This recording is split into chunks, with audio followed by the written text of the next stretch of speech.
is Loïc and I'll be moderating with great pleasure this session. And I've been asked to wait another 2 minutes. No, you can go? Okay, let's go then. So welcome everyone. I'm going to have the pleasure to be your moderator today, and we have an amazing room with social software leaders. So Evan Williams from Twitter, who is here. Hello, Evan. We have Gina Bianchini from Ning, right there. Gina. George Colony from Forrester Research. George. Reid Hoffman, LinkedIn. I'm Khaled, who is the chairman of the board of trustees of the Right Start Foundation. Where looks like no. Made the wrong stuff. Okay. We have Mousa here, who is global changemaker from the British Council and global changemaker from Iraq. I'm going to explain a little more what he is. Owen van Natta from MySpace, right here. And Don Tapscott, who is the chairman of nGenera. Don, welcome. And I'm the founder of a company that's called Seesmic, which gathers most of those social networks. So here's the format of a session. We will have we'll have the social software leaders introduce in a few minutes what they think of the 3 questions, and mostly how are social networks changing society. So that's the topic of today. And we would like to have you all share a few thoughts, a few minutes first, room-wide. And then we will break into table conversations. So every table will analyze those 3 questions. So let me give you 3 questions. How are social networks changing in society? First question. We have a standing up table here. So there is another table, which is a virtual standing table. We'll just tweet each other. You can tweet, absolutely. What are the most important implications and risks for society? So we'll also talk about the negative aspects. That's the second question. Again, what are the most important implications and risks for society? And the third question is, what should individuals and institutions, what should we do to leverage the power of social networks in the future? So how is it changing society? What are the most important implications and the risks? And what should we all do, including institutions, to make sure that we leverage that power to change and improve the world, rather than let the risk take over? And so we will do that until 9:50. So that's plenty of time. The session is 2 hours in total. And at 9:50, I will ask every table, including maybe we'll do the standing table too, to report on your conversations. It can be the discussion leader, or it can be anyone at the table. So it doesn't have to be you, Reid. It can be anyone. We will also have, since the social software session, we're also open to questions on the internet. So we have a hashtag on Twitter, which is Davos Social. You can see the tweets here, and we'll have a look at them. They come up not live, but pretty much like every minute or so. Well, that's interesting software you have on there. Thank you, Mike. It self-updates, that's what's cool. And we have Mike Harrington of TechCrunch in the room as well. Who made that software? And we will also have Davos questions from YouTube. So Steve, where is Steve? I don't know. Steve is right there. He's gonna give us. So we had a video running on YouTube, where we ask people to have questions and participate also. So we'll have that, and probably Randy Zuckerberg of Facebook joining us as well with conversations. It can be from any social software, of course, as well.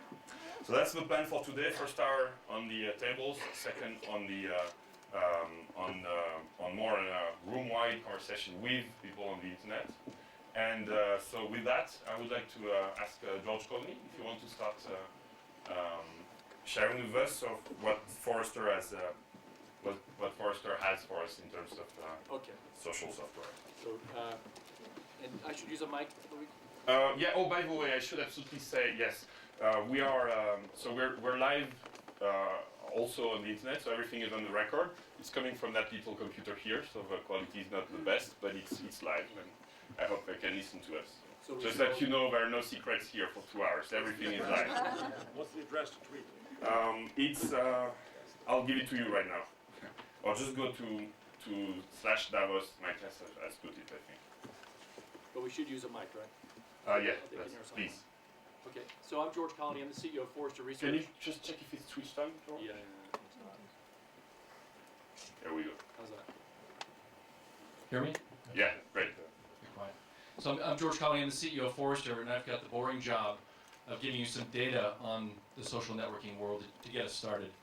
Of the 15 most trafficked sites in the world, 7 of them are social sites.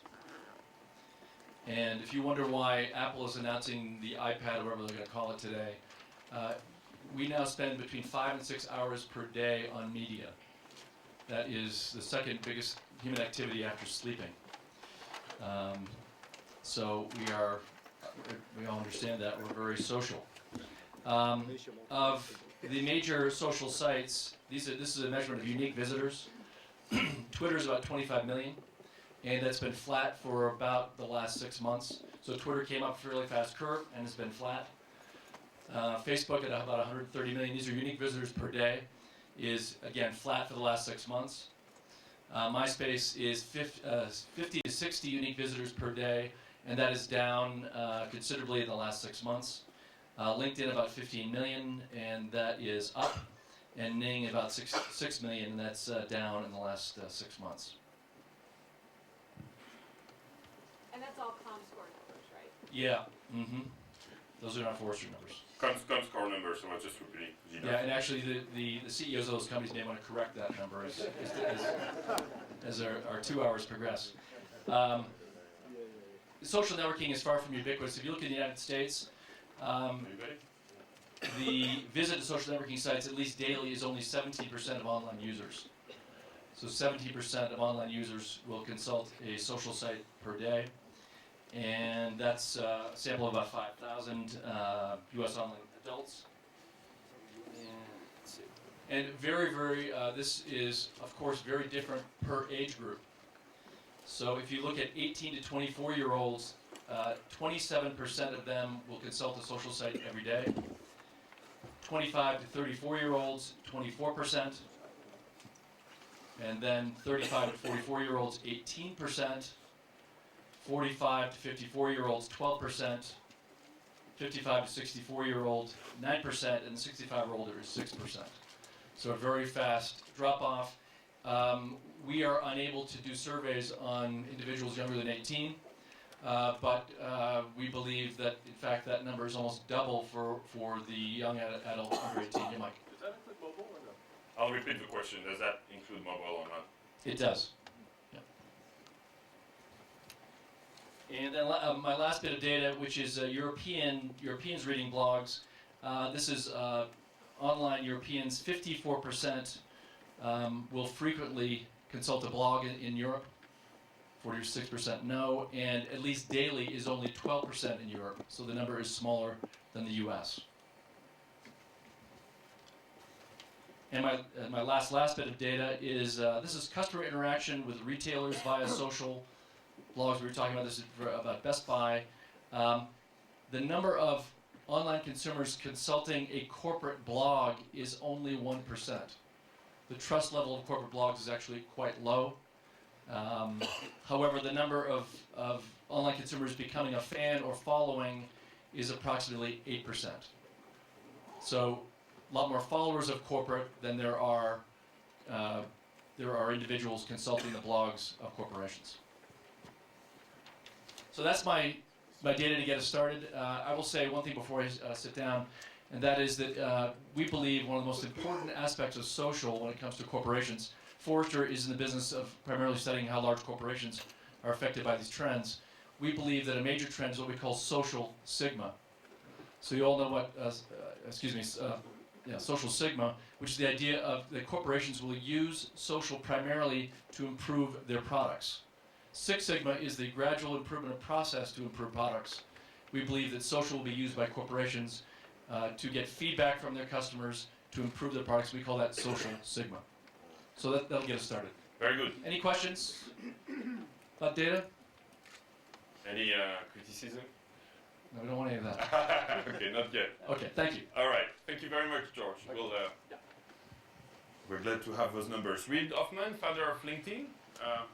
will now share with us a little thoughts about the social networks and changing society. So I think the principal goal here is to set up a few potentially interesting frames for some of the conversation we're having per table and then to the room. And so as opposed to data, I actually will be kind of posing some kind of a framework for thinking about this. And since you never know what the varied level of expertise is, some of you might find this a little basic, but my apologies. So part of what's going on in terms of the whole, the social networking phenomena is part of what is frequently referred to as the Web 2.0 trend.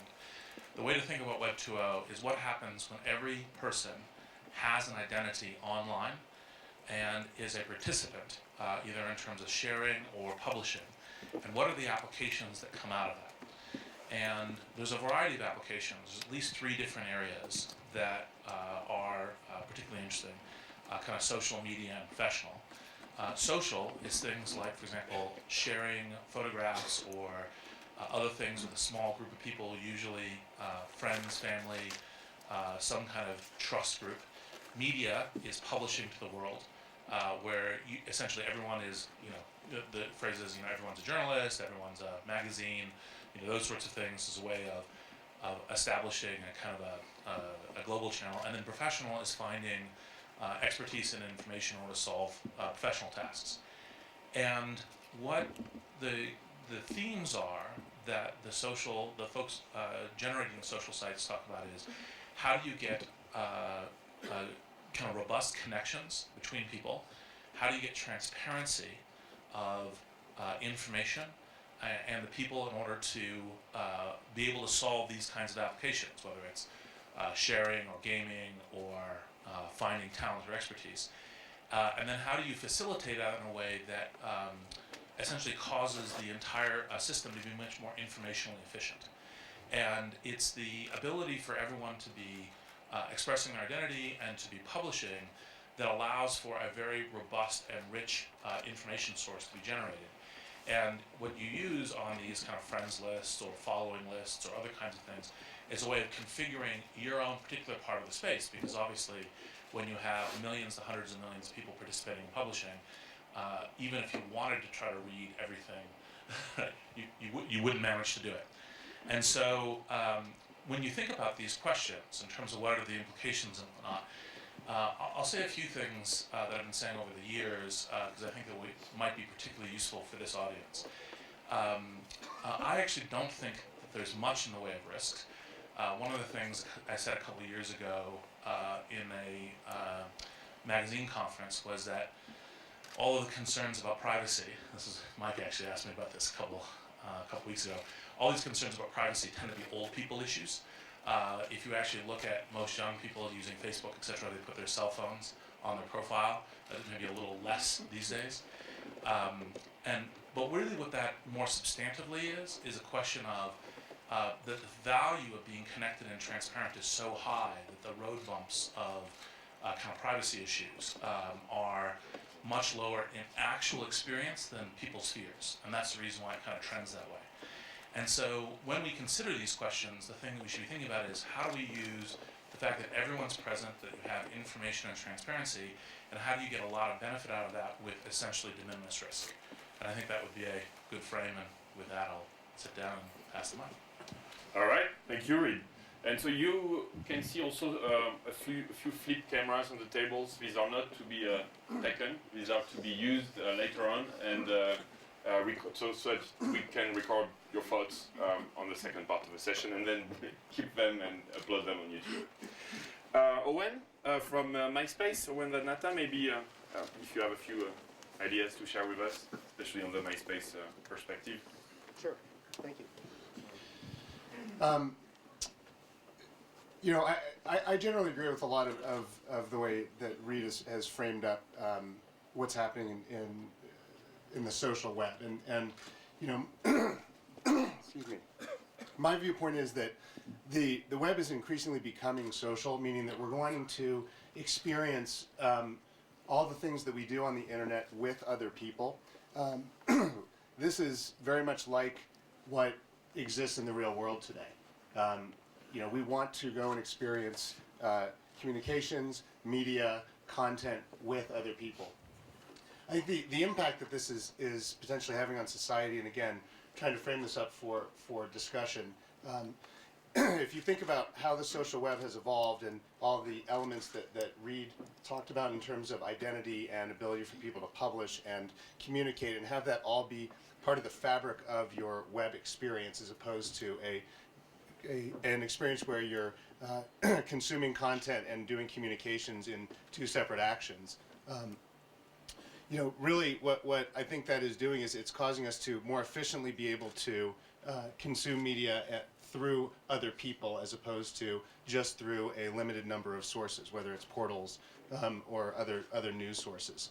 And I think the impact that this is starting to have on media, and you think about some of the metrics that George shared with us, is that we're finding increasingly that distribution of content is happening much more through people as opposed to through these destinations, destinations or portals.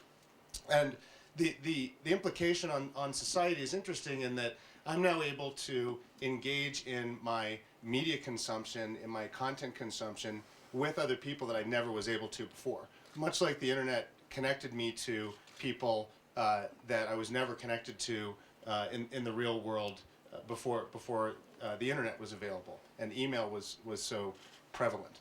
And the way that we are thinking about this at MySpace and how it is that we're looking to serve the users at MySpace in regard to this is we see a huge amount of activity around key areas of content consumption like music, entertainment, film and TV, games. All of these areas are starting to explode in terms of usage and growth because you can have such a richer experience when you're able to experience these things with other people than you were before the social web started to evolve, and it was much less of a social experience.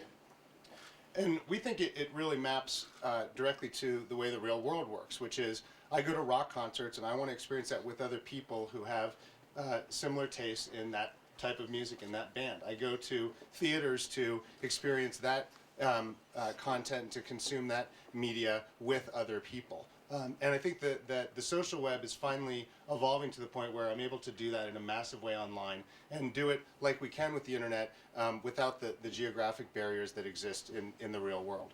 And I think that's going to continue, and if you look at just the growth of the social web overall, I think it will permeate every single area of what we do on the internet and even unlock new areas as well. And I also tend to echo Reed's thoughts in terms of impact on society. I think it has a very positive impact on society, and I don't think there's a huge amount of downside. There's always going to be things that need to be managed in terms of controls and privacy and security, and how it is that we think about that, and giving people controls. But the beautiful thing about technology and the internet is that we can build those things and we can extend them to people very easily. And maybe even more importantly, we can continually evolve those things in a way that evolve with the needs of society, with the needs of people, and enable this movement to continue to happen. So those are my thoughts. I think this is going to be a very, very interesting conversation. Thank you very much, Owen. In the meantime, since we started talking, I have a great pleasure to announce that we have Randy Zuckerberg of Facebook right here with us, who just arrived. So Randy will also share a few thoughts with us a little later. I'll just let you settle. Yes, I just wanted to introduce you. And also for everyone watching us on the internet, quite a few people, the tag Davos Social will be used to gather what the virtual room is saying. And with that, I would like to have Gina Bianchini of Ning share a few thoughts with us.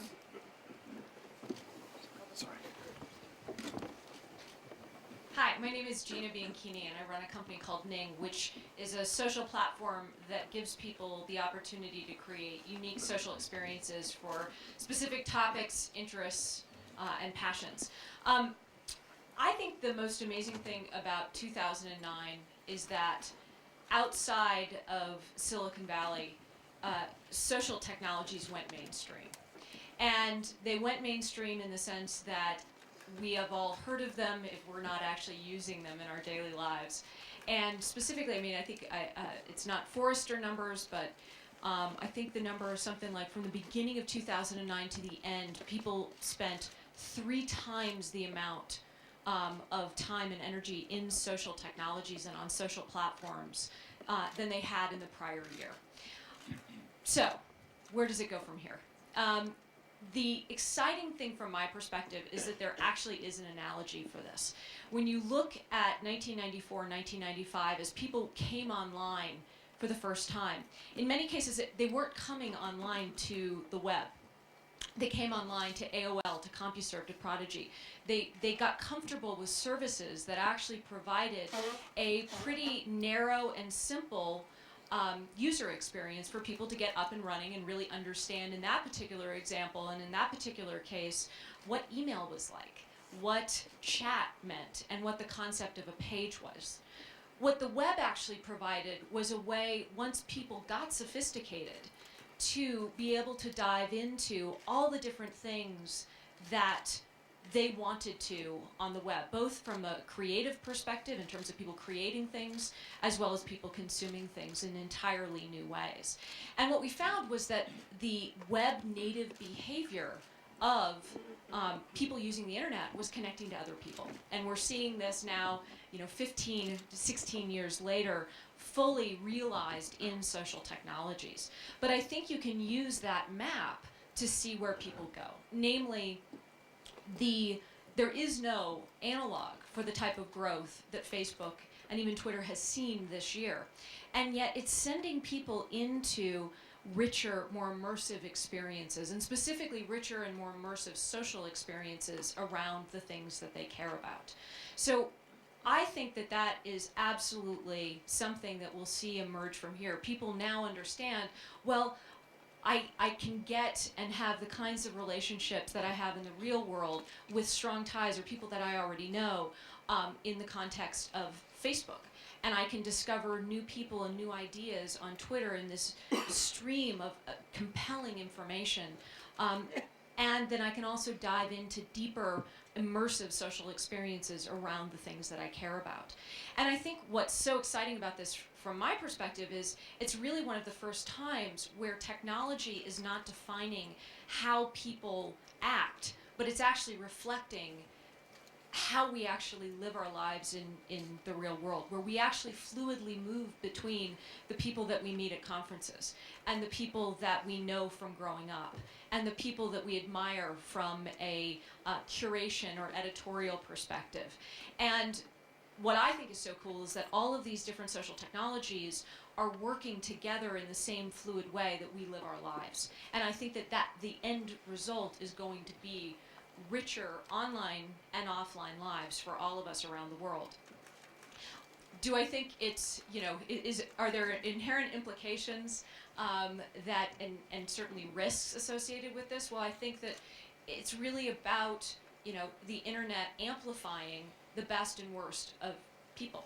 And I think that we've seen actually more cases where the good is winning out over the bad.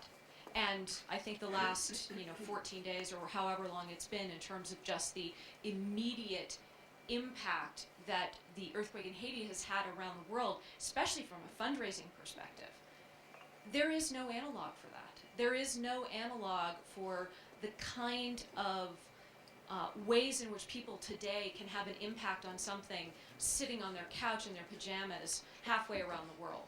And I think that that's only going to make us globally much more interesting and hopefully, not to sound too much like a hippie, but the world a better and certainly more interesting place. Thank you, Gina.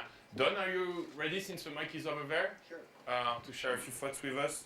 If you Don Tapscott from nGenera. In case you don't know who I am, I'm a researcher. I've written a bunch of books going back to 1981 about the internet and society. I wrote the book Economics. Okay, 2 points. Where's this going and big risks? And where's it going from the perspective of business and the enterprise? I think we're at an inflection point where social networking is changing and becoming a new mode of production. It's becoming social production. And social networks within the enterprise are becoming the new operating system of a business. Now, I could speak to this quite a bit, and hopefully Cal Patel, who's from Best Buy, will add later on in the conversation of what I'm saying, but Best Buy is a company that has a social network involving tens of thousands of people, and this changes the way Best Buy operates its business. It has a link to that as part of a broader collaborative platform, an electronic water cooler with 70,000 people that comes up with all kinds of fantastic ideas. It uses prediction markets to better understand what's really happening with the company. This is changing the way you run a business. It's no longer about hooking up online or creating a gardening community. But the more important opportunity has to do with using these new collaborative platforms built around social networks to change the deep structure and the architecture of corporations and how they orchestrate capability to innovate and to create value. So I use Ning, for example, to run a contest for a book I'd written recently called Grown Up Digital, where I asked kids around the world, give me a 2-minute video that says what's wrong with the education system and how you'd fix it. I had half a person working on this for 2 weeks. I got hundreds of videos from dozens of countries, and it changed the way that I, as a company, could relate with the rest of the world. Innocentive is basically built on a social network. I'm Procter & Gamble. I'm trying to find a molecule that'll take red wine out of a shirt. I got 9,000 people inside, but there's 200,000 outside on the Innocentive network. And sure enough, there's a retired chemist in Taipei or a grad student in London that comes up with a molecule. I pay him a couple of $100,000 and I have a product that ends up being $1 billion product. Goldcorp, gold mining company. The CEO there was very frustrated that his geologist couldn't tell him where to go into production, where the gold was. So he held a contest based essentially on a social network and collaborative platform. $500,000 in prizes for anybody who can tell me, do I have any gold in this company, and if so, where is it? He got 77 submissions from all around the world. They used techniques that he'd never heard of, and for his $500,000 in prize money, he found $3.4 billion worth of gold. And the market value of his company went from $90 million to $10 billion. He's actually my neighbor. He lives across the street from me, and I can tell you, he's a happy camper. So this is changing the way that we innovate. It's called open innovation, the way we get capability. Government, another example.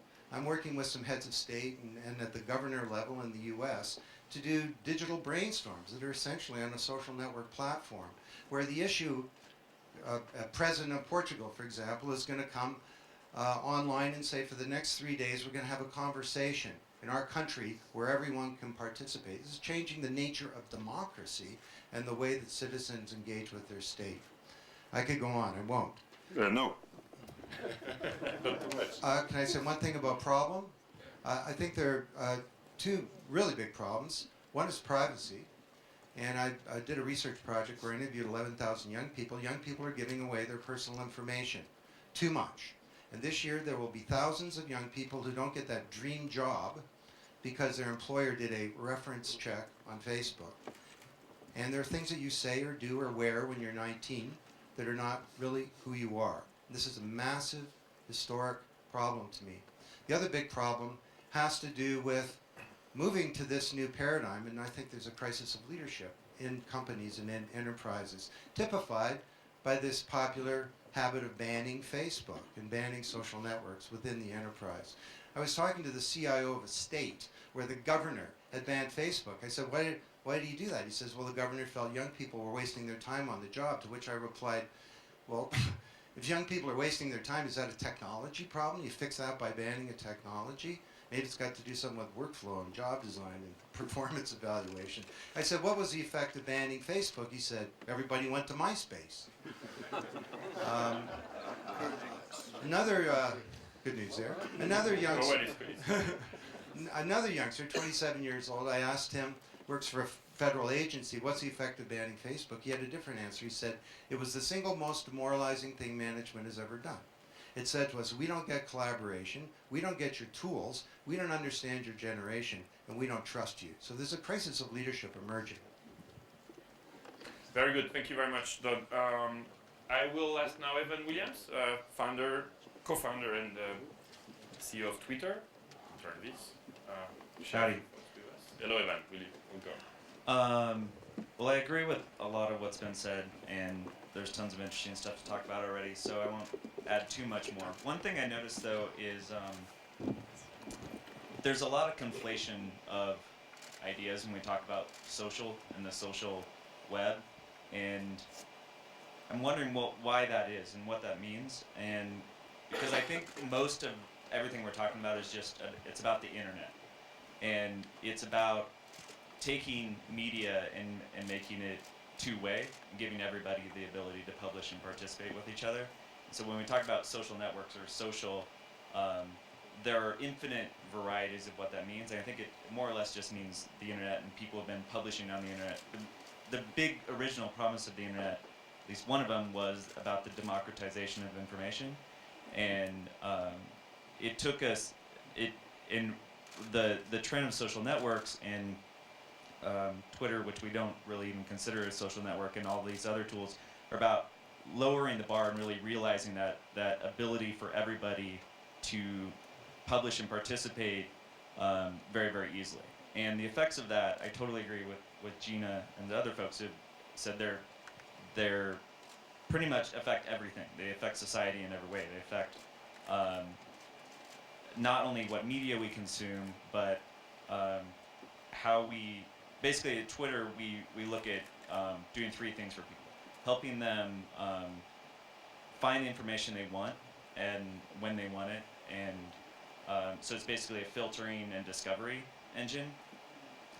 Two is creation of content, which is about expressing and having influence over others. So not everybody in the world is going to be writing articles or creating videos or whatnot, but almost everybody may say to their friend now and then, or whoever's listening to them, hey, check this out. And that is a form of influence. And that has profound effects right there, because that's directs people more and more to what media they consume.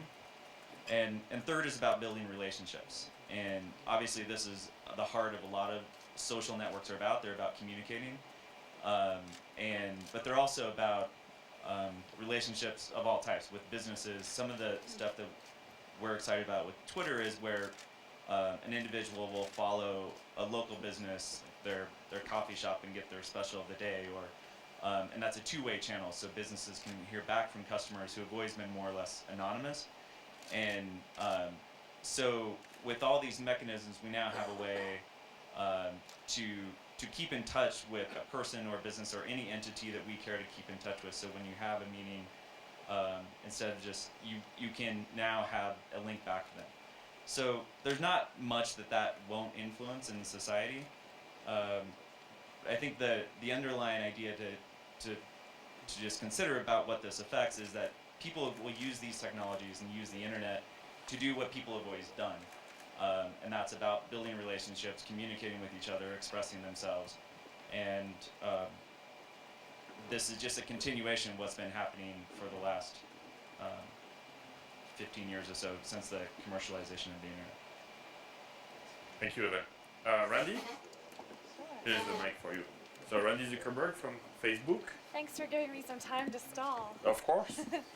Hi everyone, I pinch hitting for my brother who unfortunately couldn't make it this year, but I just wanted to say that it's really fantastic to be here, and this time last year I was here speaking about an incredible event that happened for social media, and that was the inauguration of Barack Obama, and what we saw online with people all over the world coming together in this incredible global conversation, and the fact that content was really democratized like never before. I think that was just a really amazing time, and I remember coming here and really seeing the attention that was given to social media at that time among business and global leaders.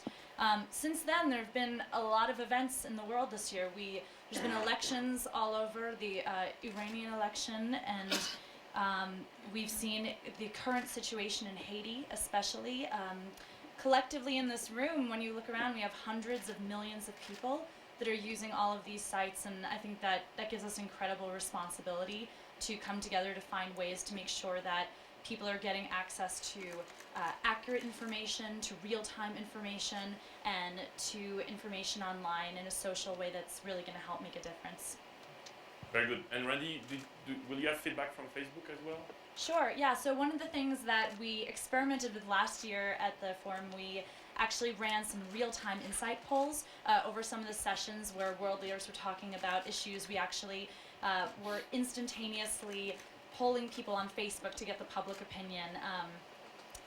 It's not enough to see just what 6 global leaders have to say. Let's bring 350 million people into the conversation too. So we're going to be taking questions from any of you guys that want to ask what people online are thinking about social media. So why don't you ask them the 3 same questions and see what we get from Facebook?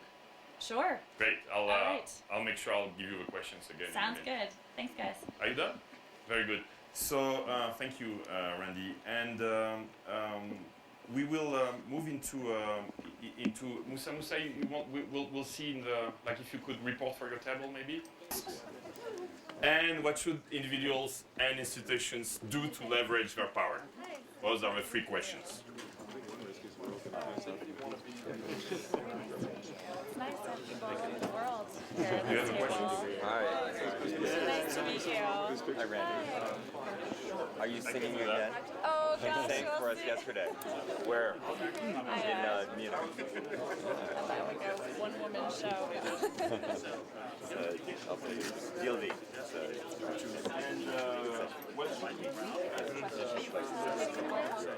Run by Bird. Yeah, Can someone take this table? Because I'll be moving around. You want to, I found a casualty here. I did. David, you want to run the conversation? Okay. Sure, you Just, can do it. or you want I to, thought it was the other. I'm happy to do it. it's just about, like having the conversation and then reporting. So anyone can report, David, I'm just kidding. But it would be good if you, I'll be right back. I'm just making sure everything is fine. Well, we'll get started. You have a 3 questions? David, right, David. You have a 3 questions? We have to. Okay. How is it changing society? What are the risks? Implications and risks? Yes. And What should we do to leverage it? Exactly. Here we go. Thank you, Olivier. You'll keep track. You have those 2? No. Oh, okay. Please do. Our table can get help. The good old. We can be like, guys, we want to go skiing some of these answers. So how is it changing society? I'm supposed to. No. I will. Well, I can say I have. You've changed my life because I have 3 boys who spend I don't know how long every day on Facebook, but a lot. And actually they're traveling, and now they have friends all around the world. It's great. One of them is in Latin America, and the only way he communicates is through Facebook. So that's one impact. Except that I'm not sure they want me to be their friends on Facebook. That you don't have any connection to.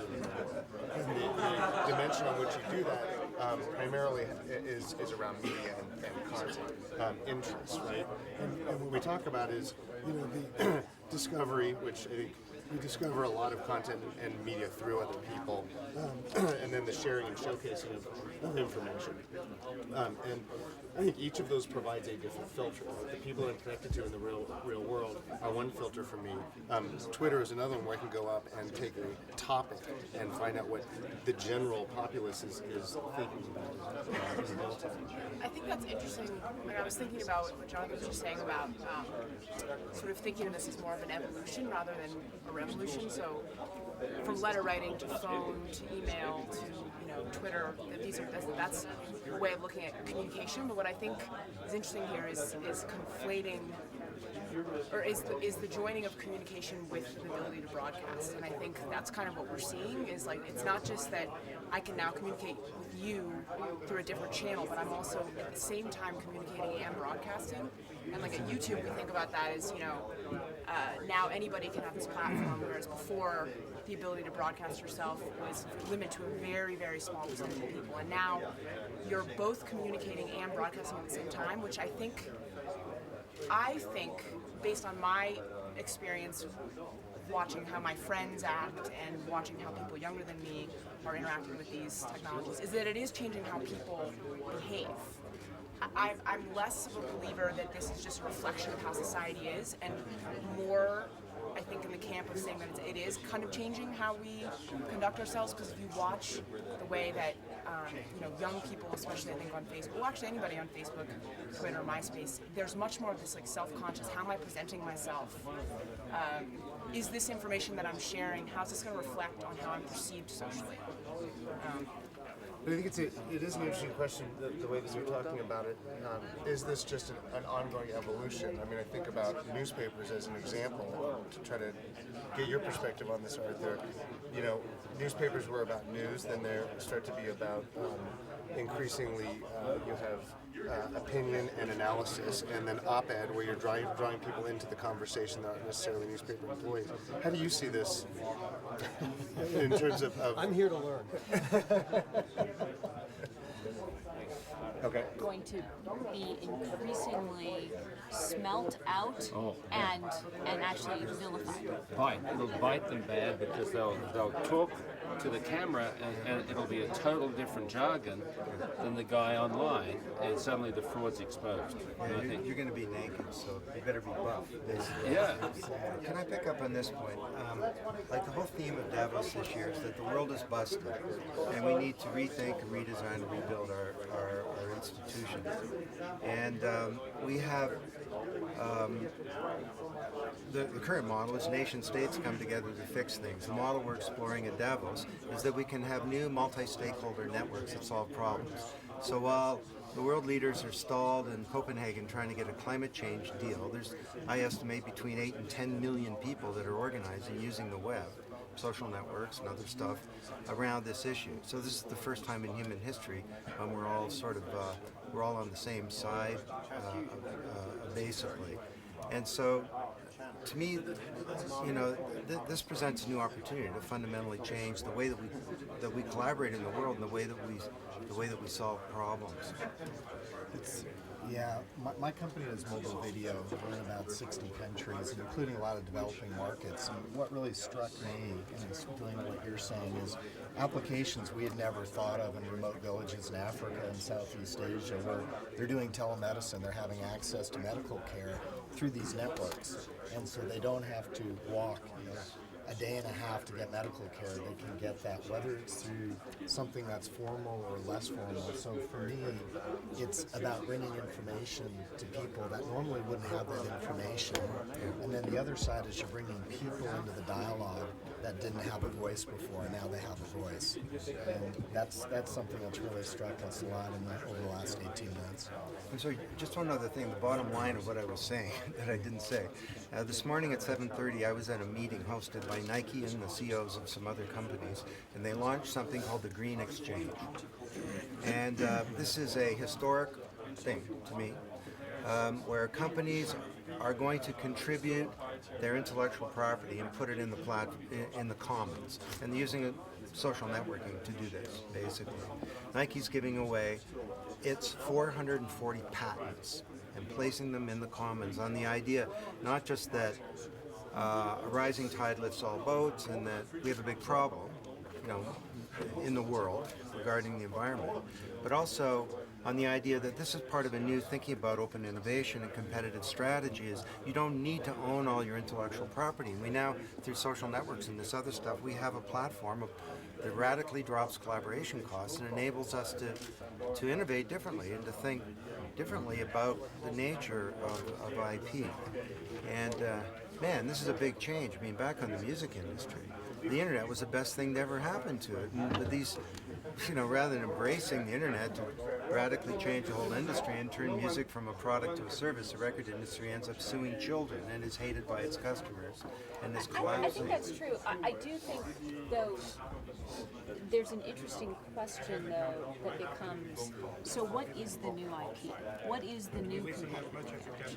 Because, I agree with you, but, you have how many, tens of, probably even hundreds of years of development of what does competitive advantage, differentiation, and IP mean? And, we in the U.S. as a capitalism based on Monitoring where people are, and I think that application right now is being used in the human rights community, but as people age who are online users, right now there's a big issue. If you're 85 and you're alone and you don't have children and people aren't tracking you don't, there isn't the kind of minute-to-minute or day-to-day accountability to where you are and how you're doing and what your state is, which I think social networks could actually provide, where people can be an eye toward, and that will be a function of users aging and incorporating this kind of technology.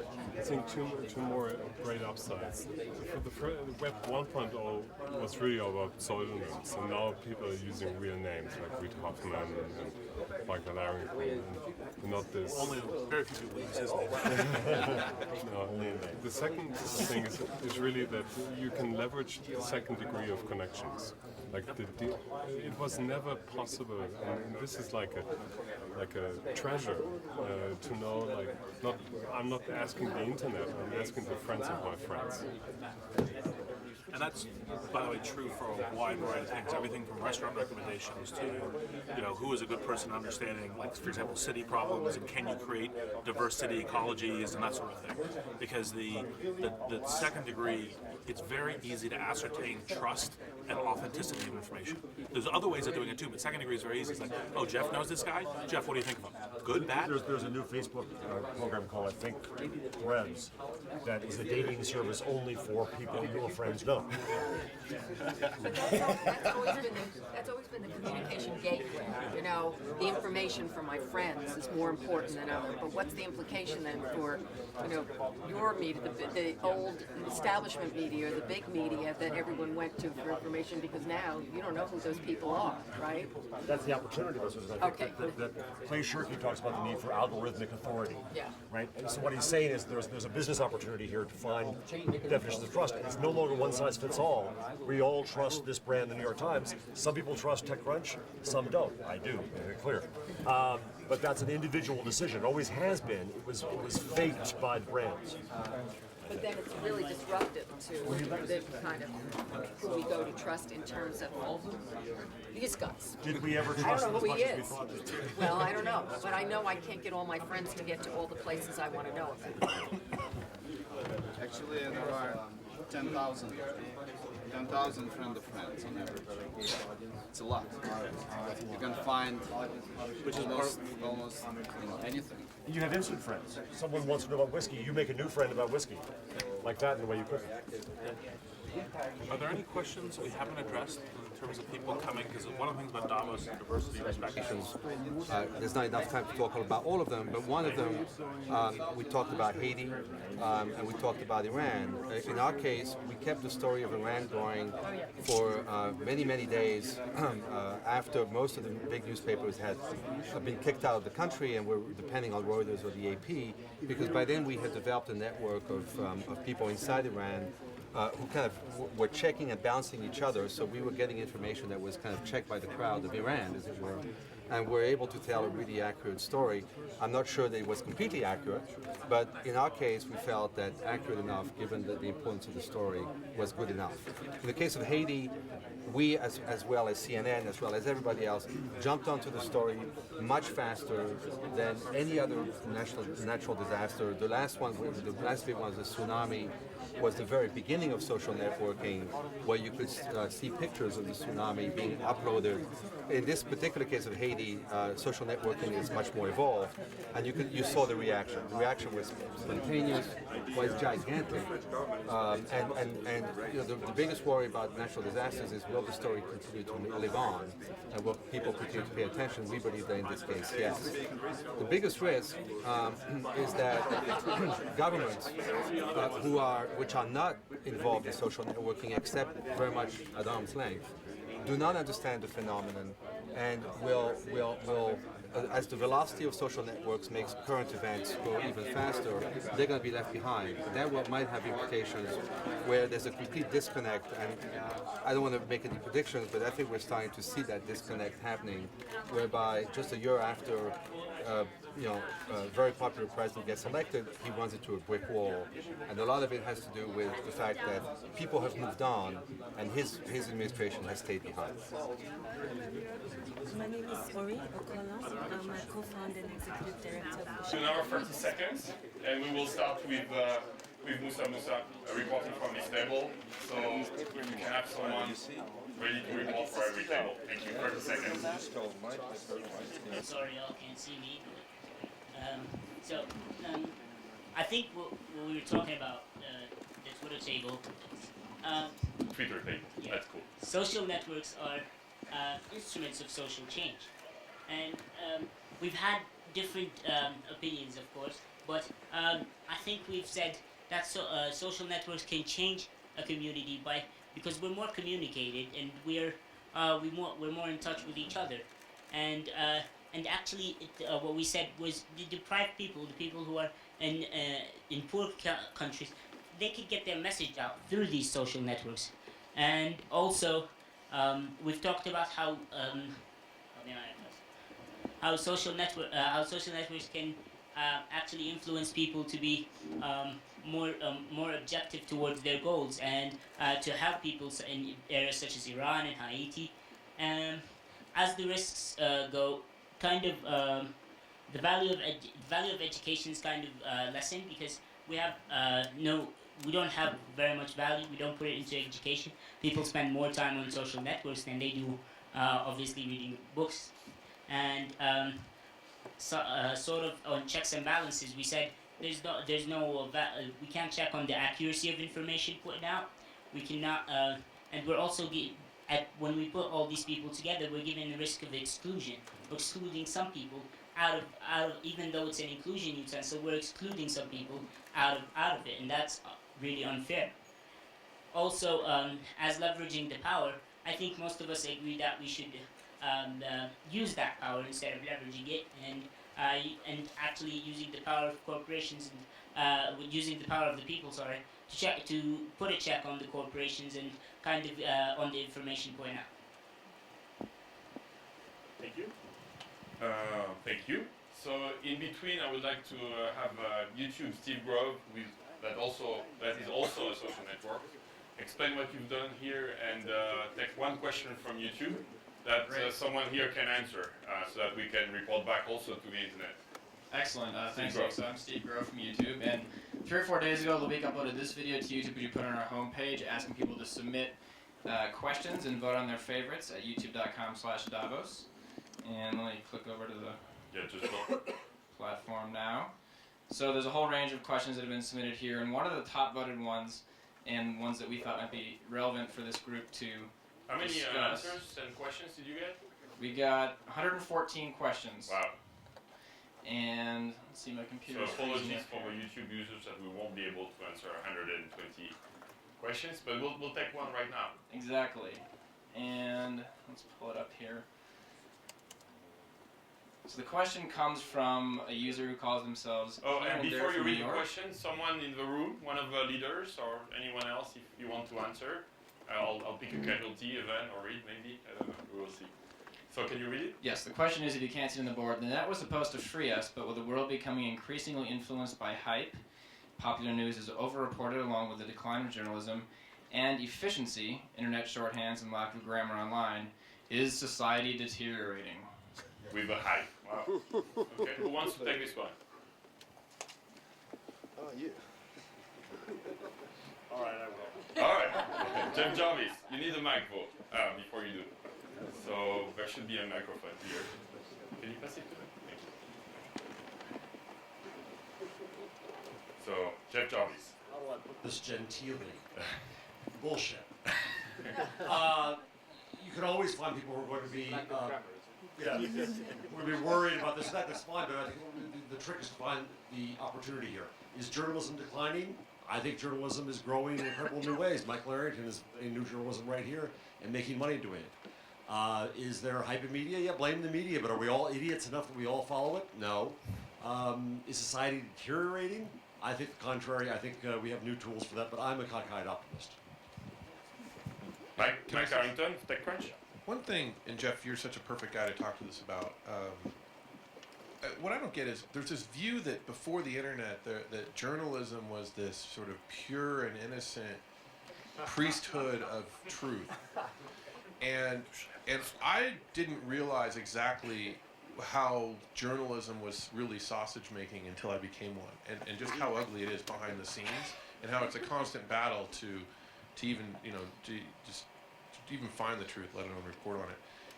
How did they pull that off? So here's my question: is over the last, say, 100 years, how did the press as a whole manage to convince the world that they somehow stand for truth, as opposed to whatever it is they do stand for? Control. One word, control. And what the internet does is it breaks down control. It breaks it down not only in media, but in every industry there is. It will do so in government in ways that may scare people, those who had control. But if you have some inherent faith in the people, which is to say society, which this question does not, I know, they're still asking it. But that's the comfort blanket. But I think that when others of us gain control thanks to what the internet allows, then that breaks down old structures. That scares the old structures. The old structures are going to constantly complain like this. But if you have faith in your fellow man, good things will happen. Anyone else on that topic of press and its society getting better with that type of reporting? No? All right. Do you want to have this report from the table, Reed? And then we'll take one more from YouTube, one more, just after. So we Reed Hoffman. talked both about a little bit about upsides and somewhat more about risk. There was a general discussion on the privacy topic. Most folks at the table, although many points of view, had the view that the privacy stuff is frequently overblown as a thing, and partially from journalists having something dramatic to write about. Now, the interesting theme under privacy is not so much what do you publish about yourselves, because many of us feel that there's a kind of a new normal coming out from that, but a question of what do other people publish about you, and that the more interesting question about having millions of publishers there are everything from slander or other kinds of things as kinds of issues where brand is happening.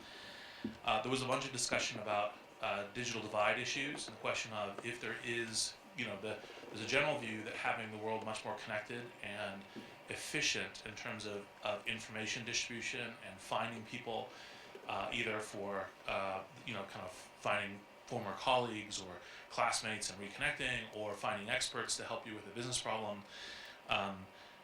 With all of that, is there a digital divide problem? And how do you make sure that there isn't kind of an accelerating difference between already rich connected markets and emerging markets? And how do you solve the problem? Now, one of the kind of the WAG comments I made there was, well, go on to the professional sites like LinkedIn and Zing and search for it and find the people to help with that.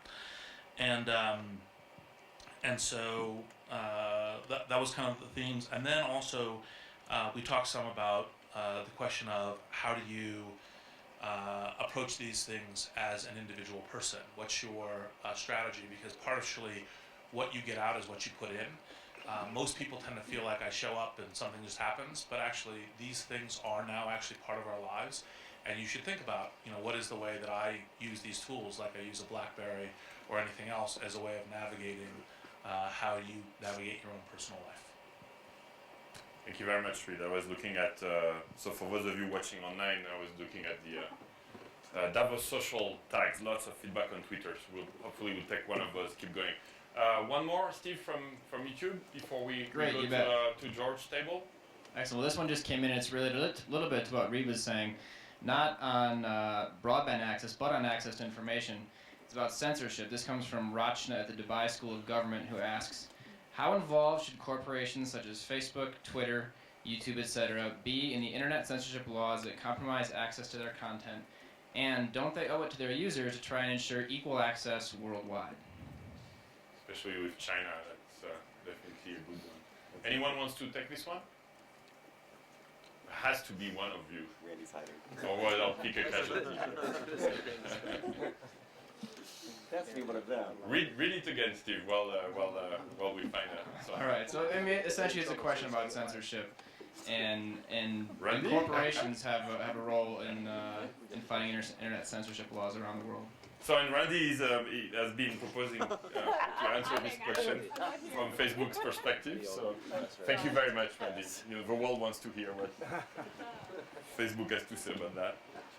Loïc, we're not friends right now. We're removing you as my Facebook friend. No, just kidding. No, I mean, I think it's interesting. This is something that, so I was really involved with Facebook's response to the election in Iran and what was going on there. We saw Facebook usage in the country decline by about 70% during that.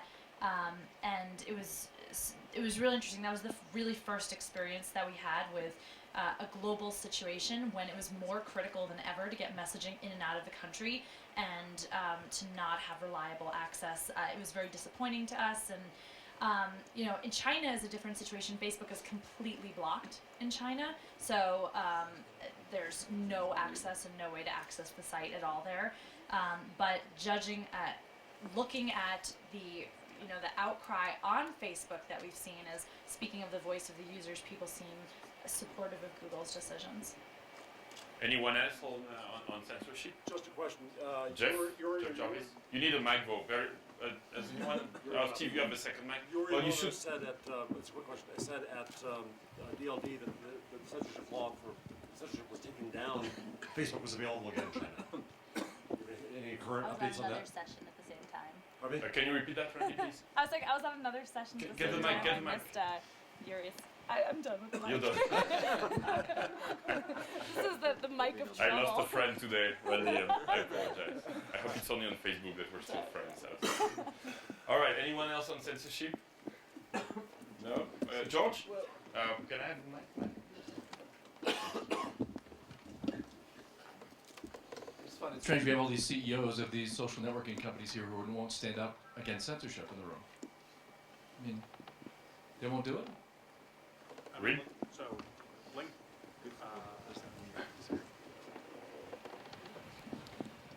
I mean, the shorthand is, so LinkedIn doesn't directly encounter these things because very rarely do the questions of your professional CV and expertise ever encounter any of the censorship issues. The only particular thing that you actually end up getting to navigate is things like if I put in my profile, oh, so-and-so's consulting firm sucks, right?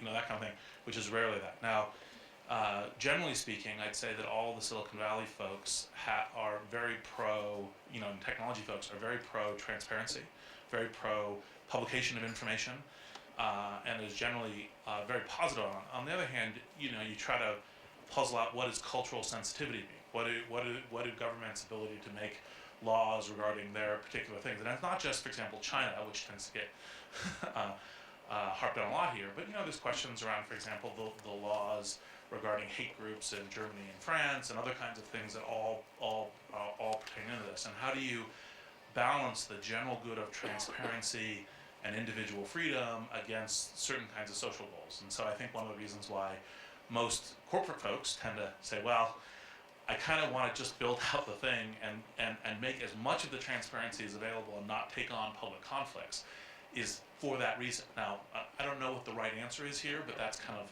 that's the shape of it in terms of how I look at it. Did Google change the game? Our question was, did Google change the game? TBD. Obviously, I think there was a lot of support for saying, hey, it's important that we defend, you know, people's ability to have private accounts and other kinds of things, and I think that was a very good move. It usually is a bad interface point with the Chinese government to try to take it into a, you know, public debate. Right. But you know, I think that I think it's good. It's very good for the general world discussion. They brought it out. And I think that one of the things that's important is how, in general, I think the right place to go as a global society is how do we have more transparency? Because more or less, you know, if the thing can't be, you know, kind of published openly, you know, what is it? And there are things that can't be published openly. Like I prefer the the genetic DNA code for Ebola to not be easily accessible, right? But generally speaking, how do we get there? And I think that's a good thing. And I think the most productive way to fight that is not by trying to engage the Chinese government or these other governments who, their very being is against what we are all about. But I am hopeful that the way around some of these is there are technological ways around some of these barriers. And we have seen that. We've seen very interesting, clever hacks to get to Twitter from Iran and other places where it's not accessible in normal ways. Like the API, for example? Through the API, but even clever. One of the advantages of Twitter is it's not a website, which is part of why George's ComScore numbers aren't terribly relevant to us. Twitter is a network that is accessed through thousands of different applications and from mobile networks and from other websites, and including Facebook in other ways. So we think that's an advantage when it comes to censorship.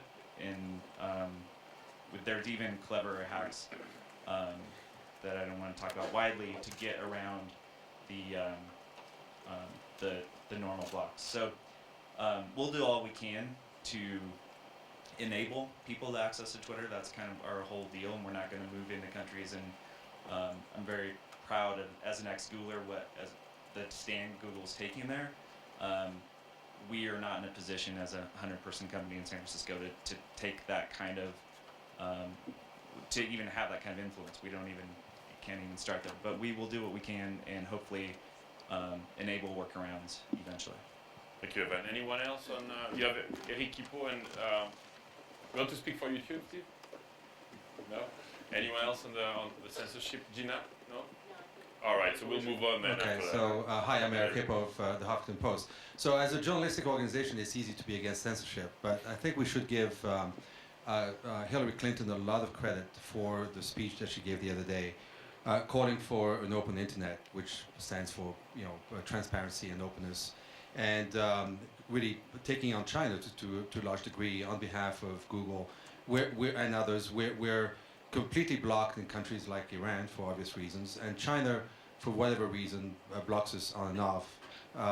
And I don't think that any of us can stand for a world where censorship exists. We wouldn't have the society that we have today and the freedoms that we have with censorships. Having said that, it's just a question of time. You can't put the genie back in the bottle. The same way that you can't put the news back in the bottle, you can't put the genie back in the bottle. It's just a question of time. People in Iran, people in China, wherever they are that might be censored, are finding as we speak ways around. As Ev was mentioning, there are hacks, there are ways, and the best thing that we can do is to continue what we do best, which is to try to tell real stories about what's going on in the world. All right, I will take one from Twitter. So so if someone wants to take this one, this is from Bruno Aziza. That's at Bruno Aziza. It's from Twitter.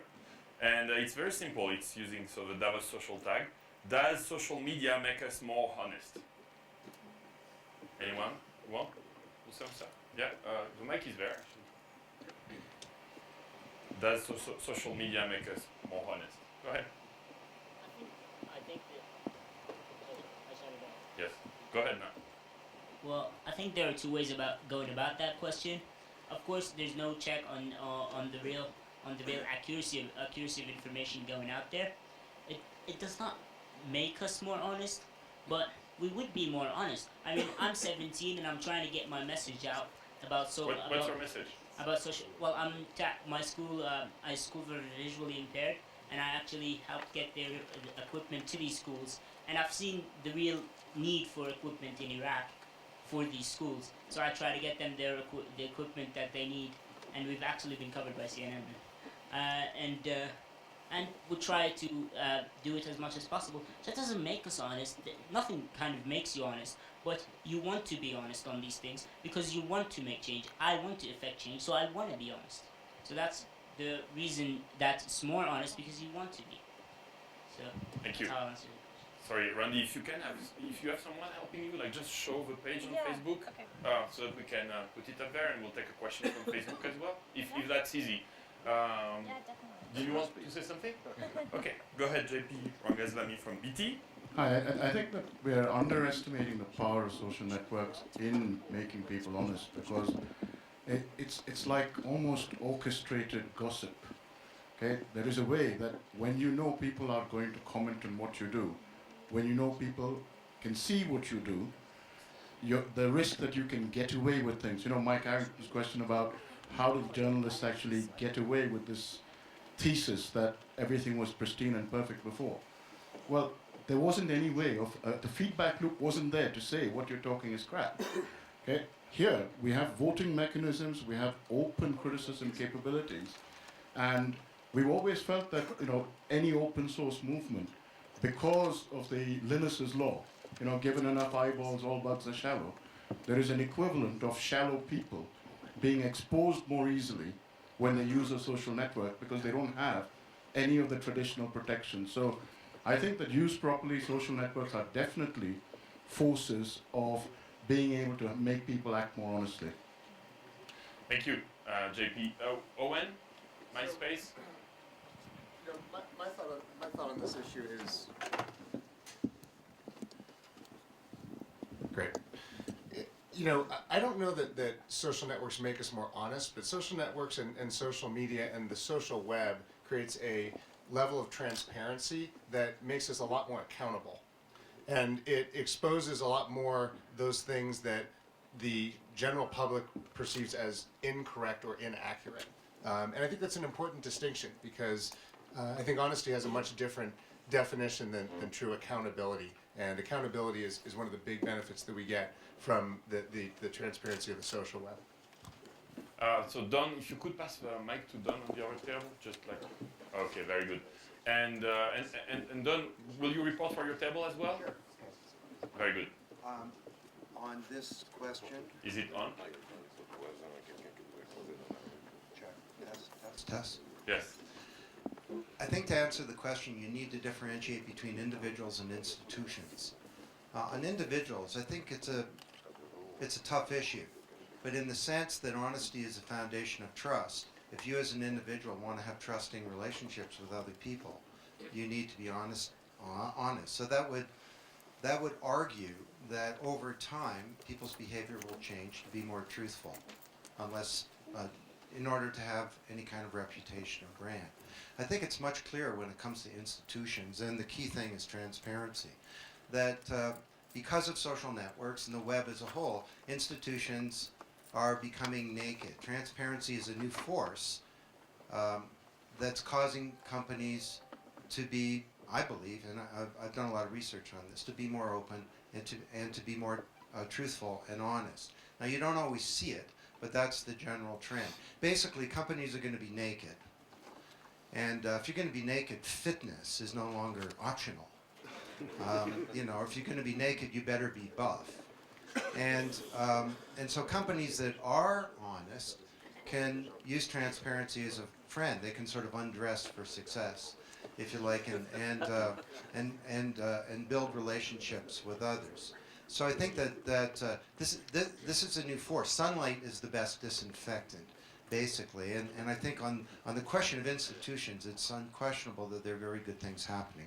Okay, in terms of our group, briefly. Yeah, I'm especially interested from your table, knowing you about what you discussed with the risks.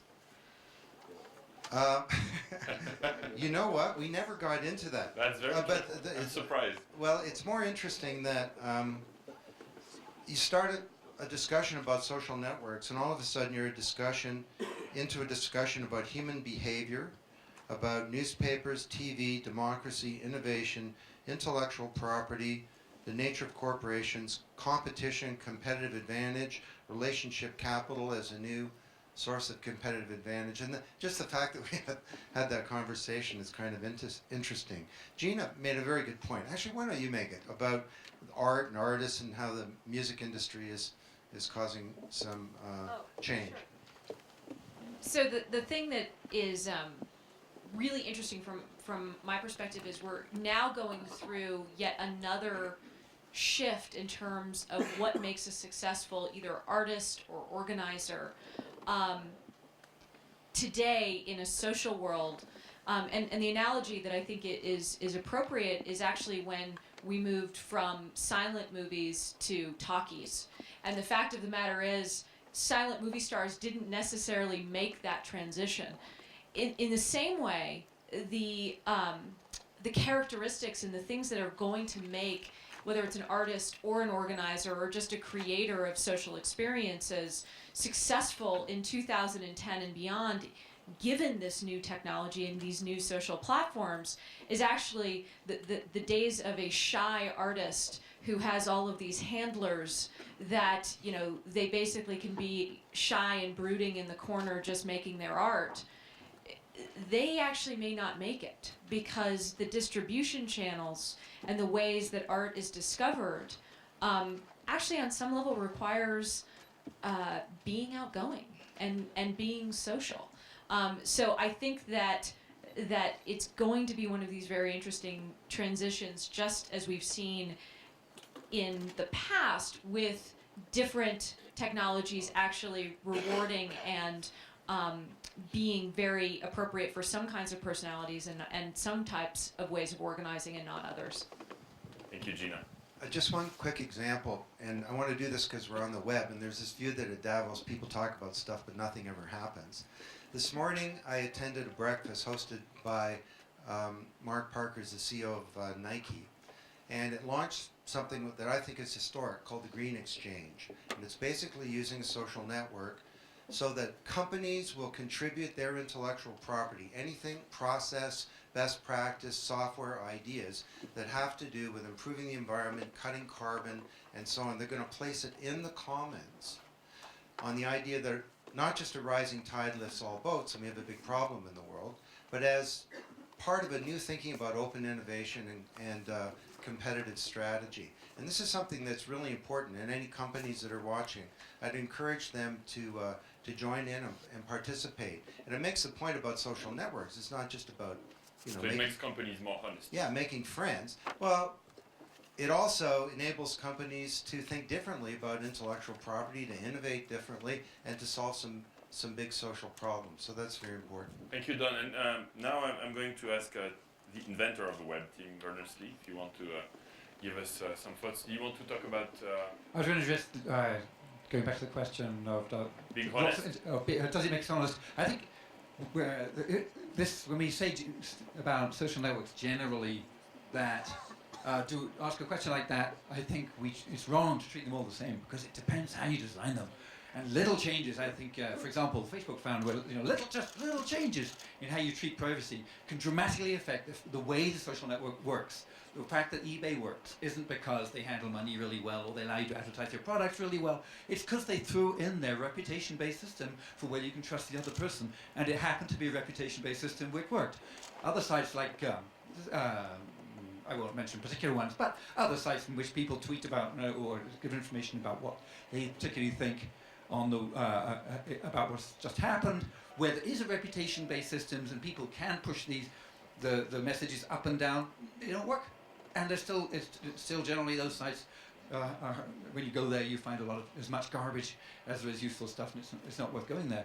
And it turns out that really small changes in the way you design the interaction system, where you design these social machinery, like the voting systems. JP said, yeah, we've got voting systems out there. Well, we've had voting systems, but in fact, what sort of voting systems are going to work on a social network which breaks across countries? And what sort of mandate should we give those? And how can we design them? And actually, can we think of something better than voting? I think we've been using democracy because there's been nothing better, as Winston Churchill said, for years and years and years. On social networks, every new social network we get a chance to redesign the way we actually make decisions together, the way we collectively decide what's true. And I hope we're really at the beginning of that path. And each of the social networks we've got at the moment is just an experiment. And I hope we find some really effective ways so that the crowd becomes very much more reliable. I can put much more trust in it. So Tim, you created the web. So how do you feel about this third? I invented it. One person, there was a guy sent me email, and I called him back because he was really mad. Right? He said I'd created the web, because he said, how can you say you're creator of the web? You couldn't possibly have written all that stuff. I said it, you did. But so, what do you think about the third question then? Is what do you think we should do in institutions to make social networks, to make sure that they improve the world instead of making it? Well, actually, I think we've got we have to study. For example, we're suggesting that people should study the web as a scientific discipline because nobody is studying it. And so we need people studying social networks who combine some psychology and some anthropology and the computer science, which will allow them to build a really new fancy system. So we need to study web science and look at what the things that we've got and really analyze how a meme spreads. I think it's fascinating how a meme spreads across Twitter. And we need to do it because we need to build better systems, but also we need to analyze it because we need to figure out whether the social networking system that we've built now is actually unstable. If somebody thought of a really good conspiracy theory, which said, don't believe all the people at the World Economic Forum, don't believe anybody that you see, anything you hear on the news, and don't believe any of these bloggers, but, do go and do something very disruptive on the 13th. Then how do we know, have we got any, we don't know how the system works, we haven't analyzed how those, so maybe the whole thing could be like an unstable stock exchange. We've got our unstable, we could have an unstable idea exchange out there unless we think about it, just like we have to analyze the stock exchange. Very interesting, thank you, Tim. George, and then Facebook. You can switch to Facebook whenever you like to your computer. Thank you. So here, it should be on. So here are a series of ideas which are probably unconnected, but they came out of our table. I thought they were interesting. Before I go there, this question of honesty. My view has been for 10 years that you should be good, because in the future everyone will know everything about you. And although our famous golfer in the United States, Tiger Woods, thought he could cover up for many years, he found that he could not. And ultimately it will all come out, whatever you do. That's scary, thank you. Yeah, he had to be mentioned this morning.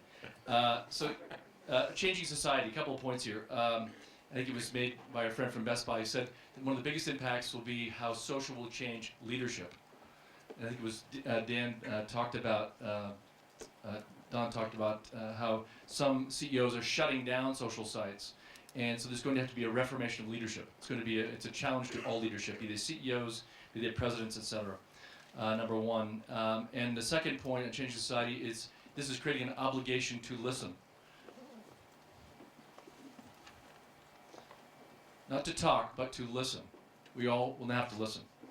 So here are the risks. A lashback by institutions. Some people at our table thought there will be a lashback coming. Institutions who will shut it down, who will stop it, who will censor even in democracies. Who said open was good? We all claim open is good. Why do we claim that? Three of the most secretive companies in the world, Apple, Google, and Amazon, are very secretive. They love us to all be open, but they don't want to be open. So who claims that open is good? I don't think Steve Jobs would claim that open was good. And last thought here on the risk is that and going back to Mr. Tapscott's example about these videos he got on education, you might assume that that's the general belief of the world, but maybe it's not. Maybe that's a small slice. Maybe we are taking these small samples and considering them to be the mass opinion. They may not be the mass opinion. And last one on how we leverage this. You want to tell your story about your from Best Buy on the 12th force? That was a good story about harnessing young people. Can you introduce yourself? Yeah, so I'm Cal Patel with Best Buy. I just wanted to something we did with Twitter, which was just a practical thing that I think, back to Evan's point, where you're going to find businesses using it, and I think and people will start to find use out of it. We had an employee came up with an idea that how they could actually use Twitter to help customers with problems they might have with their computers, with their any computers or devices that they're having problems with. And how do you use Twitter? Now we have a big workforce, a young workforce, probably the biggest, largest organized young workforce in America, probably outside the army. And they're very you have to engage this population. I mean it's hard to employ. You can't just kind of employ them in a contractual basis. You have to inspire them. They come and go. They don't have to work for you. They just don't. I mean, they can turn up in your building, but they don't have to work for you. So one of the things that we did was this 12th force. It's called 12th force hash. You'll see it on Twitter. So if you have a computer problem, you can do it now. You can just say, hey, my BlackBerry's not working. I've got this going on with it. 12th force hash. And we have a voluntary army of employees. Now, voluntary in the sense that they've all got jobs inside Best Buy. They might be working in a store. They might be working in a call center. It might be a corporate employee. It could be just it's an employee. And they basically say, hey, we'll sign up to solve problems. And they just do this between things that they've got to do. Usually, most of the time, their boss is really happy with it because it's helping customers at Best Buy. You pay them for it? Sorry? You pay them? But they're employed by Best Buy. But there's no extra pay for this? No, there's no extra pay for it. No, I mean, it's volunteer. They decide to do it. But what's interesting is that if they're in the store, they're actually helping the same customers that they're helping either coming into the stores or they're just meeting people where they are. So that's just a useful little. We have about 3,000 people that have signed up for it, and it's just a useful, helpful tool that came out of using Twitter. And so that's what it was. Very good. And our last point was this is a more valuable listening tool than a talking tool. That's it. Thank you, George. Okay. Are we ready to end? Owen, do you have anything from MySpace? We'll hear you about the table. We'll do some feedback from Facebook. Randy, you want to? Sure. There you go. So we threw out the same question to people on Facebook as we were discussing. In about 2 minutes, we had 6,000 responses come in. And overwhelmingly, people are saying making people more connected with their friends. I was secretly breathing a sigh of relief that playing games online more was... That's a sample of 6,000 people who replied in the last 15 minutes? 2 minutes. Okay. And then, but what was interesting is there was some interesting age differences. So we see people who are 35 plus are more interested in the games, in the gaming section. And it was also interesting to see how being aware of current events also ranked pretty important to people, especially young people. We're seeing 10%, pretty significantly larger than game playing is being aware of the news and what's going on in the world. So it's just interesting to bring that many people into the conversation with us also. Yeah, thank you. So, very good. So, next table, you want to report for that table, or is there anyone? David, maybe? You want to introduce yourself, David? I'm David Kenny with Publicis Group. First of all, my mother is addicted to Farmville, so keep your mothers away from the games.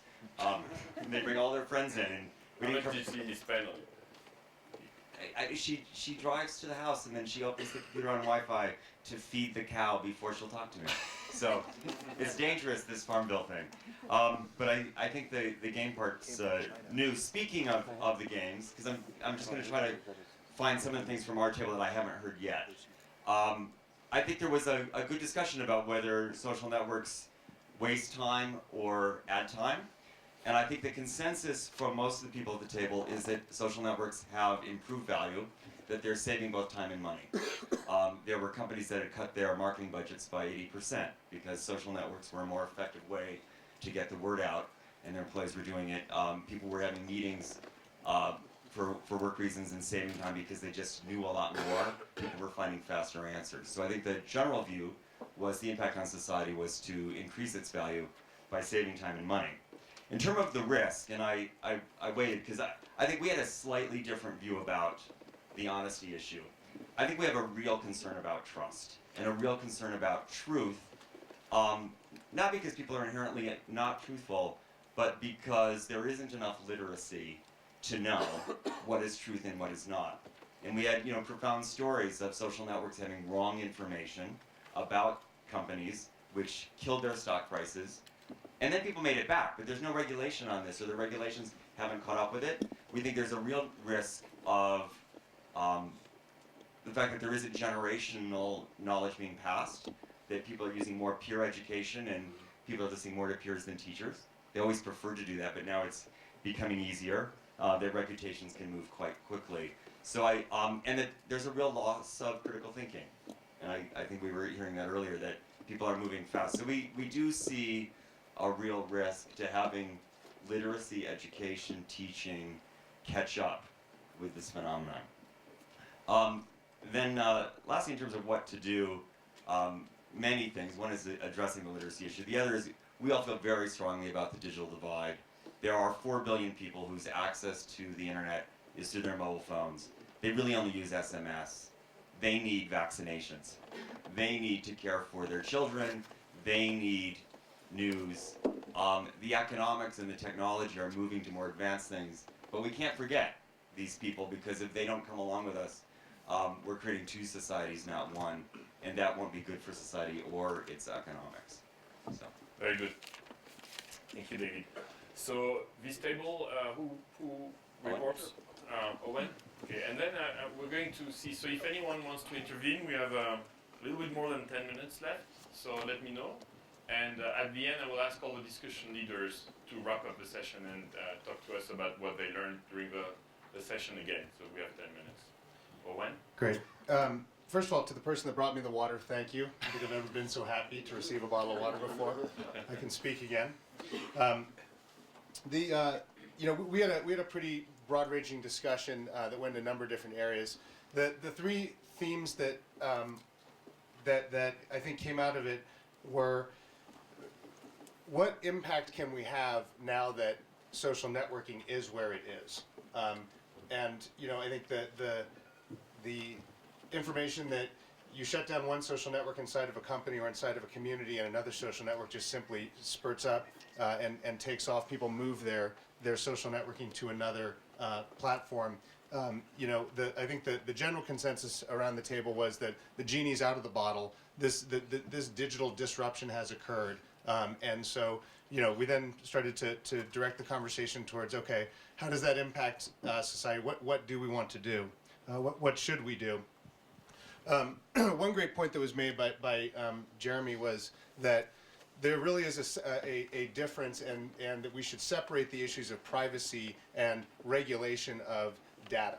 And this notion that data lives on forever, and that there is a potential role for regulation in terms of how it is that we should protect society in terms of how we manage the data, both in how companies use it to build businesses and monetization strategies, as well as how it is available, and certainly the role of government, and the term Big Brother was certainly brought up in availability of that data far into the future. And then the last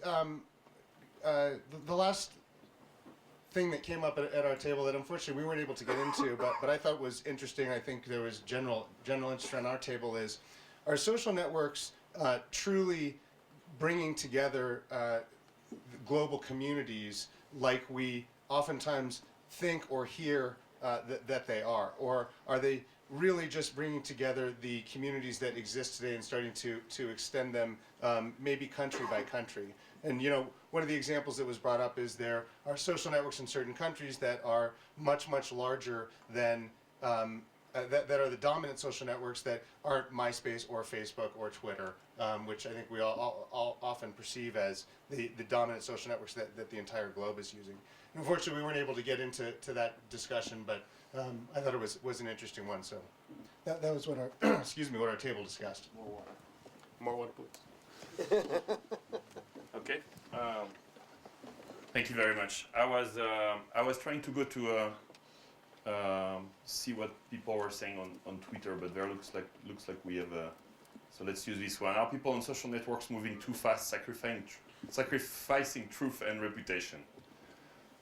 Lots of there is hundreds and hundreds of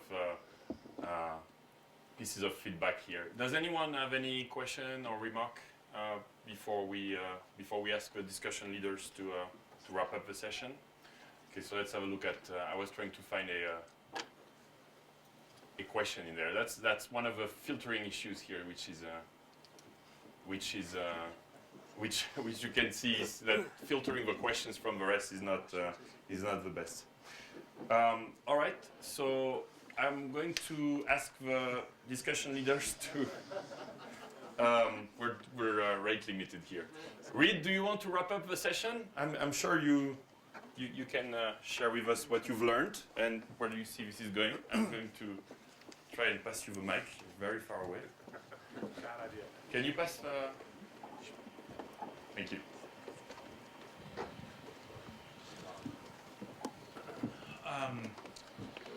I mean, so this is something, you know, I won't take this as what do I learn, because these are things that I live and breathe on a daily basis. What I will say is some of the things that I think may have emerged as memes or ideas. And I think that some of the key questions here are, from hopefully mostly for good, or majorly for good, there is an inevitable tidal wave of what's happening in terms of everyone being present with these technologies. And while there may be potential institutional backlash, there may be some question about, is open inherently good? Although I think many people will defend, transparency and openness is inherently good, and maybe some companies should be a little bit more open. I think that the question is really, given that ship has sailed, and we do live in an environment where we are living in a networked world, the question is then becomes, how do you do that effectively? How do you minimize risk issues? And how do you maximize what are the benefits that you can get from this? And for example, in terms of the Facebook polls, staying connected is extremely important, not just socially, but also professionally in terms of what's going on in your industry.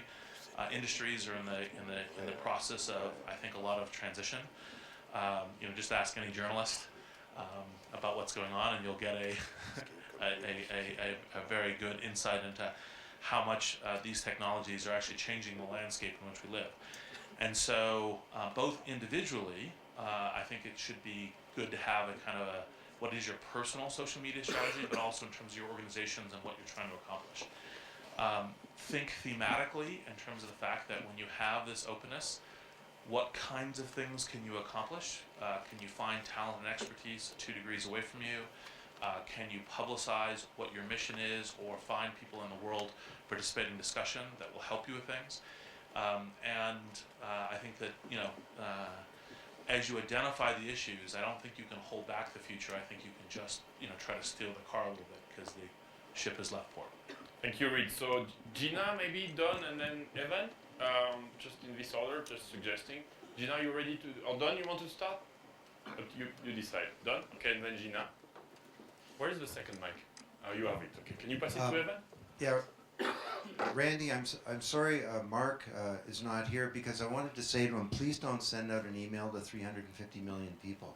Because one of the unintended consequences of that was for people who are Mark's friends, all of a sudden the whole world wanting to get closer to Mark sent friend requests to people like me. I wondered, what's going on? I was getting hundreds of friend requests coming in here every hour, and it's like, I must have done something really amazing. Okay.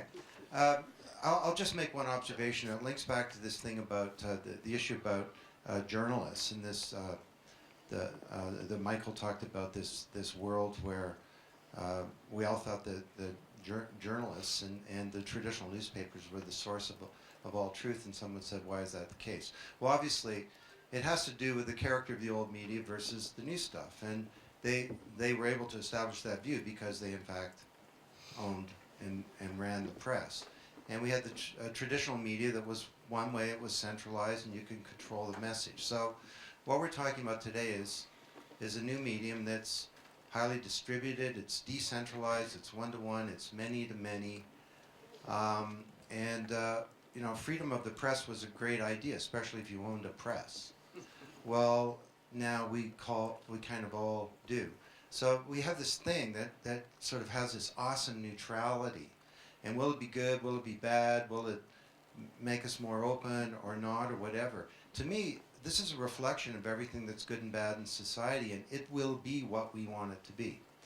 Which is why issues like, should leaders of social networks be fighting hard to make sure that there isn't censorship, to make sure that they have really good privacy controls, and so on are really key issues. But it's not just for them, it's for all of us in terms of the way that we use this technology to ensure that it's used for the public good and for the good of all of us, basically. Thank you, Don. Gina? So let me maybe just summarize what I think are sort of the interesting contrarian views that I actually think came out in this conversation that I thought was really cool and also something that we should continue to talk about. One is secrecy, and some of the most powerful companies today in terms of driving growth and change and real revenue are much more secretive than sort of if you take corporations as a whole. I think we need to look at that. I think there are some sort of standard ways we talk about privacy or transparency or trust or at sort of a macro level. I think we have to start from here and leaving this conversation, getting more and more granular in that conversation. In some cases, privacy matters, and privacy is paramount. And I think in other situations, we are going to be more transparent and comfortable. And I think from here, I would encourage all of us to sort of take it down a level in terms of granularity. And I think the last point that was made here that is worth spending more time on is the fact that small changes do make a big difference. And it is so easy, whether you're creating services, as some of us in this room are, and evolving them dynamically, that small decisions in the product actually have, in some cases, intended consequences, and in other cases, unintended consequences that need to be looked at. And when everybody is moving so fast, and you're talking about this volume of people using these social technologies in different ways, our CTO describes it as three-dimensional chess. And I think that is very accurate here. So I think there are so many things that have been great that we've covered this morning, but I think that the conversations and really the places where there is tension and where there are fantastic contrarian views are really the places to go from this. Gina, before we pass it to George, since the mic is here, just one question. You have a collection of how many social networks on Ning? There have been over 2 million Ning networks created, with 5,000 new ones created every day. So I just wanted your views on some people. Some of those are domain mapped, so ComScore doesn't actually piss in. Just as an aside. So some people are saying that, the huge Facebook, Twitter, and MySpace, will take it all. I just wanted your views on that. Are we going to have more millions of social networks, or is it going to consolidate into 5 or 10, do you think? I don't think it's going to consolidate. I mean, whenever you see technology trends, you do see dominant players in specific things, whether it's LinkedIn for professional identity, whether it's Facebook to connect you to the people that you know in your life and you went to school with and others, or whether it's about meeting new people around your interests and passions. I actually think that all of these work so well together that it's not a zero-sum game. And I think that when you actually look at how technologies generally evolve, they tend to go from narrow and fixed experiences into platform experiences that have a lot of different ways for people to interact with them.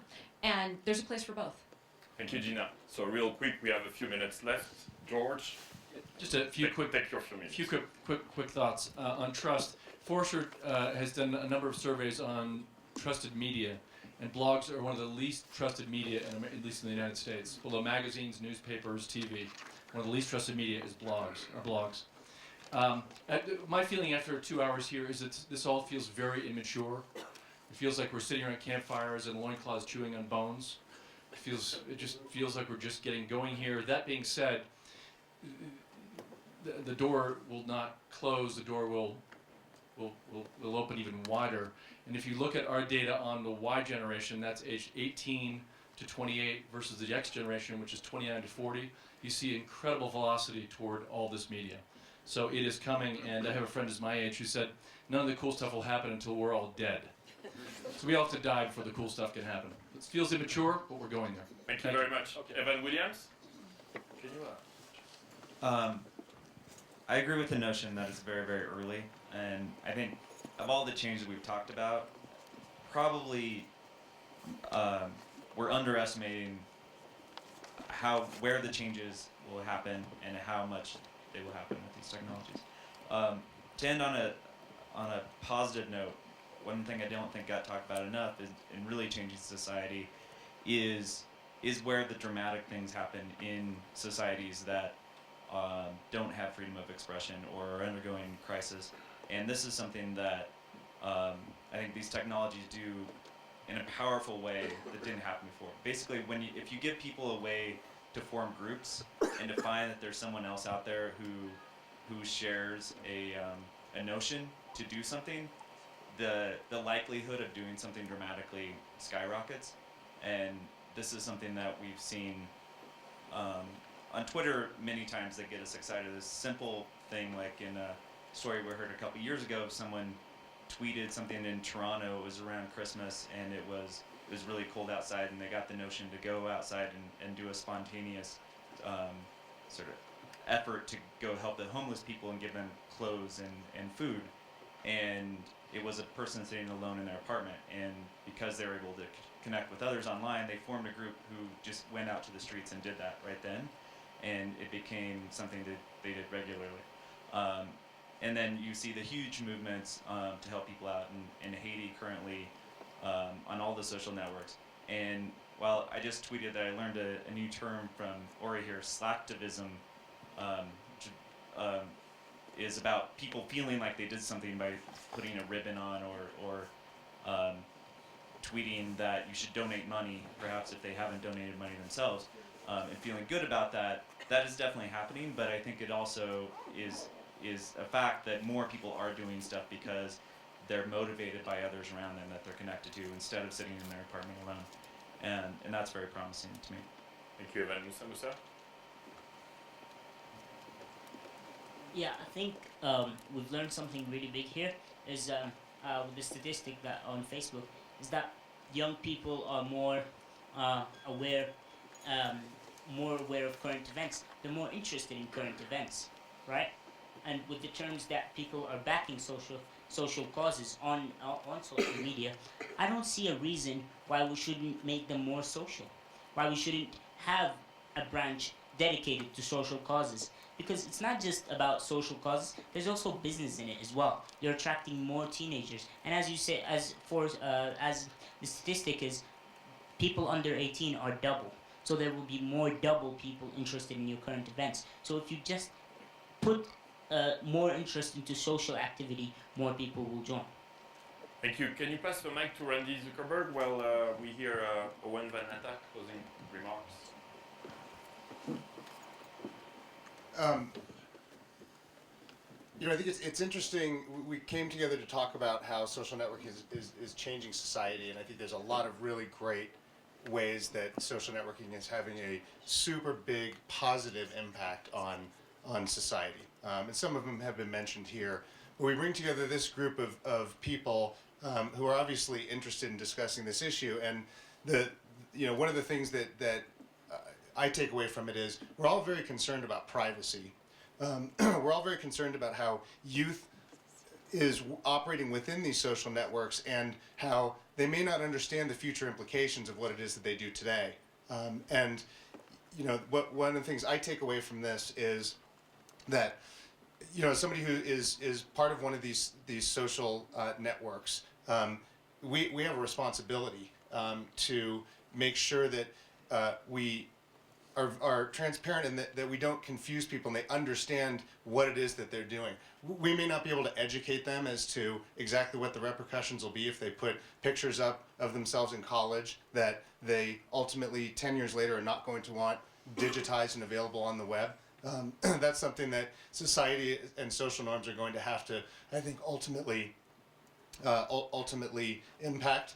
But what we can do is we can make sure that we don't obscure things and that we don't confuse users. And it's something that I can tell you, as we take a much more user-centric approach to how it is that we're building out MySpace, that we're committed to making sure that users at least understand exactly what privacy settings are, what is being shared in what places, and how it is that information flows. So those are my thoughts. Thank you, Owen. Randy, closing remarks? Thanks. So at our table, we discussed identity quite a bit. I think that's going to be the huge trend of 2010 that we discuss how to take your identity and carry it with you wherever you are online. I also thought that was an interesting point, too, about current events and looking at people aged 13 to 17, how interested they were. One of the questions I get asked a lot is, old media versus new media, which I hate, but, are they cannibalizing each other?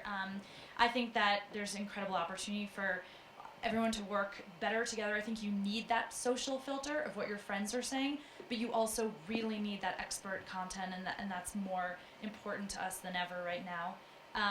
I also still agree that we're still at the beginning of unlocking the potential. We've certainly come a long way from a few years ago when people said we're just going to hire some college interns to manage our social media presence, and a long way from a year or two ago when politicians were saying, I don't know, should I get on these sites and connect with people.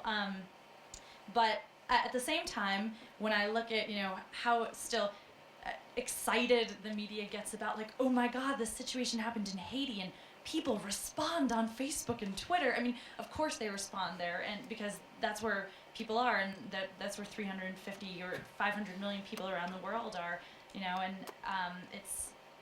I hope that we get to a time when that's not exciting to the media anymore, because it's just fully integrated that people understand that that's where people are talking online. And then the last thing, someone made a really interesting point before about that we need to do a little more research and we need to work with data a little more in academics. I think that we really are in a position of responsibility that we need to understand the impact this is making on the world, how people are forming connections in unlikely areas of the world, and how that can impact for social responsibility. So thank you, Randy, and all the discussion leaders and all the 1,000 people or so who have watched us live with this cheap PC over there. So those feed cameras are here if you want to leave a thought about the session, just one, and Steve will upload them to YouTube as well. And they're not to be taken away, please, but you can do that. You'll be on the Davos channel. And I would like to thank you very much and have a great World Economic Forum. Yeah, thanks.